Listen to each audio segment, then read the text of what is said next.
एक और ऐसी ही भाजी है, अपने घर में हम चाहें तो उपयोग करें, चाहें तो ना करें, इसमें मेरा आग्रह नहीं है, आपके ऑप्शन के लिए छोड़ता हूं। उस भाजी का नाम है कांदा।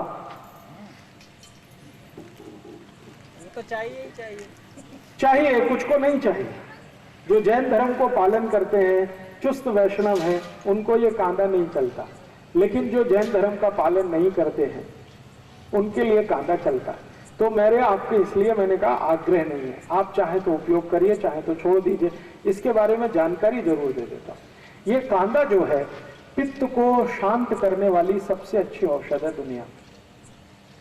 अगर पित्त खराब है किसी का, पित्त खराब आप समझते हैं, गैस बनना, खट्टी खट्टी डकार आना, मुंह में पानी आना, सतत जड़ होना, खाने को पाचन नहीं होना, ये सब पित्त की तकलीफ है। वमन होना, उल्टी होना, वॉमिटिंग होना, ये सब पित्त की। तो पित्त को सबसे ज्यादा संतुलित करने की ताकत जिसमें है वो कांदे में। तो कांदा आप चाहें तो खाइए। आप बोलेंगे पित्त शांत करने की और भी दवाएं, हाँ बहुत सारी दवाएं हैं, मैं बता दूंगा, लेकिन कांदा अभी बता रहा हूं। कांदा पित्त को शांत करने की सबसे अच्छी औषध है। पित्त की खराबी से शरीर जितने भी रोगों में फंसता है, सब रोगों को ठीक करने की ताकत कांदा में है। जैसे गर्मी है और गर्मी में सन स्ट्रोक हो गया, लू लग गई आपको, अब लू के बाद आपको बहुत कुछ तकलीफ आने वाली है, वो सभी रोगों में कांदा आपके लिए उपयोगी है, सभी रोगों में लू लगने के बाद। इसी तरह से आंखों का एक रोग होता है जिसको कैटरेक्ट कहते हैं, मोतियाबिंद। मोतियाबिंद को गलाने की ताकत अगर दुनिया में किसी चीज में है तो वो कांदे के रस में। बिना ऑपरेशन अगर आपको आंखें ठीक रखनी है तो कांदे का रस सतत आंखों में डालिए। जिंदगी भर आप चाहते हैं कि आंखों को चश्मा ना चढ़े और कभी भी आंखें आपकी खराब ना हो, तो कांदे का रस आप अपनी आंखों में डालिए। आप में से किसी को भी मोतियाबिंद हो गया हो और आप नहीं चाहते कि आपका ऑपरेशन हो, या आपके पास ऑपरेशन कराने के लिए पैसा नहीं है, तो आप कांदे के रस से मोतियाबिंद को गला सकते हैं और आंखें ठीक कर सकते हैं। इसको कितने दिन लेना है, कैसे लेना है, इसका सूत्र मैं बता देता हूं। कागज पेन हो तो लिख लीजिए, क्योंकि ये बहुत काम आएगा।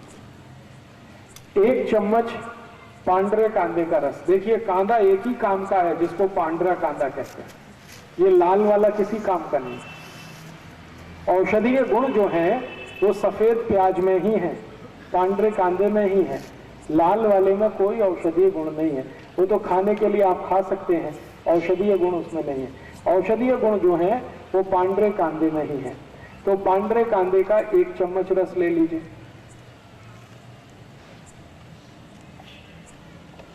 एक चम्मच इसमें नींबू का रस मिला दीजिए। एक नींबू आता है जिसको बेदाना नींबू कहते हैं, जिसमें ज्यादा बीज नहीं होते, वो बहुत अच्छा है।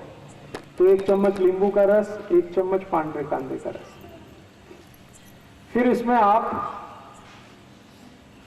मध मिला दीजिए, लगभग 3 से 4 चम्मच मध।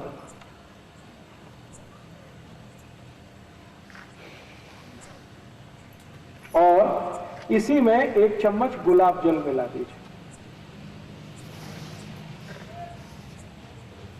ये चारों को मिलाकर एक बाटली में भर के रख लीजिए और खूब अच्छे से हिलाकर एक एक थेम आंख में डालिए। 1 महीने लगातार डाल दिया तो मोतियाबिंद आपका कट के निकल जाएगा। गुलाब जल 1 चम्मच, जितना आपका कांदे का रस उतना ही गुलाब जल, उतना ही नींबू का रस, लेकिन मध इसमें 3 से 4 फुट जास्ती, माने 3 से 4 चम्मच मध। अब ये जो सोल्यूशन तैयार हुआ है इसको बाटली में भर के रखेंगे, 4-5 महीने ये खराब नहीं होता। इसको रूम टेम्परेचर पे भी रखा जा सकता है, जरूरी नहीं है कि हमेशा इसको फ्रिज में रखना। खाली सीधे रूम टेम्परेचर पे रख के रात में सोते समय 1-1, 2-2 थेम आंख में डालते रहिए। 1-1.25 महीने के बाद आपका मोतियाबिंद खत्म कर देगा। और एक बीमारी है आंखों की जिसको ग्लूकोमा कहते हैं। ग्लूकोमा, ग्लूकोमा माने काला पानी, आंखों में हमेशा काला काला दिखता है और कुछ दिखता ही नहीं, उनकी भी ये सबसे अच्छी औषध है। और एक बीमारी है आंखों में जिसको रेटिनल डिटैचमेंट कहते हैं। आंखों का ये जो रेटिनल पर्दा है ना, ये खिंच जाता है आगे या पीछे, उसमें भी ये सबसे अच्छा काम आता है। अब इसमें आपत्ति के रूप में क्या है, अगर कोई जैन है, चुस्त जैन, एक तो वो कांदा यूज नहीं कर सकते और दूसरा मद भी नहीं कर सकते, तो उनके लिए ऐसी ही बीमारी अगर है तो एक दूसरी औषध बता देता हूं। जो कांदा यूज नहीं करते और जो मद भी यूज नहीं करते, उनके लिए बहुत अच्छी औषध इसी बीमारी में, जिनको कैटरेक्ट है, ग्लूकोमा है, रेटिनल डिटैचमेंट है, उसकी औषध का नाम है गाय का मूत्र, गोमूत्र। गाय का मूत्र इकट्ठा कर लीजिए किसी बाटली में और उसको रख लीजिए। इसी को एक एक थेम आंख में डालना है, बस सीधे सीधे। गाय का मूत्र, गाय माने देशी गाय, देशी गाय का मूत्र एक एक थेम रोज रात को आंख में डालिए सोते समय। तो 1 से सवा महीने में ये भी आपका कैटरेक्ट ठीक कर देगा, 2 सवा 2 महीने में ग्लूकोमा ठीक हो जाता है, और 3 महीने सतत डालें तो रेटिनल डिटैचमेंट ठीक कर देता है। 4 महीने लगातार डालेंगे तो चश्मा उतार देगा आपका। तो मोतीबिंदु जो है जी, वो मर्च हो जाता है या बाहर निकलता है? मर्ज हो जाता है। वो एक्चुअली क्या है, मोतियाबिंद एक तरह से फैट है, वसा है, तो वसा जल जाता है, जल जाता है तो वो वहीं अंदर ही खत्म हो जाता है, बाहर नहीं निकलेगा। जी, छान के, अगर गाय बड़ी है जो 3-4 बार मां बन चुकी है, उस गाय का मूत्र लेंगे तो फिल्टर कर लीजिए, और गाय की बछड़ी है तो वो डायरेक्ट भी डाल सकते हैं, क्योंकि वो बहुत शुद्ध होता है और काफी कुछ फिल्टर होके जाता है।